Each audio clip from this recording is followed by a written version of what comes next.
भूमी अभिलेख, मालमत्ता नोंदणी आणि खरेदी विक्रीची सब रजिस्टर कार्यालय होणार आहेत। तहसील आणि प्रांत कार्यालय परिसरातच ही सब रजिस्टर कार्यालय आता उभारली जाणार आहेत। महसूल मंत्री राधाकृष्ण विखे पाटील यांनी हा निर्णय घेतलेला आहे। अनेक ठिकाणी ही कार्यालय बाहेर असल्याने गैरव्यवहार होत होते। या गोष्टींना आळा घालण्यासाठी सरकारने हा निर्णय घेतला आहे। सब रजिस्टरचं कार्यालय तहसील आणि प्रांत कार्यालयातच पाहिजे।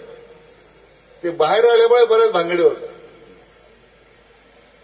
पण आता आम्ही निर्णय घेतो राज्यभरामध्ये की सगळे जे महसूल खात्याच्या अखत्यारीत जे कार्यालय आहेत, भूमी अभिलेखचं असेल,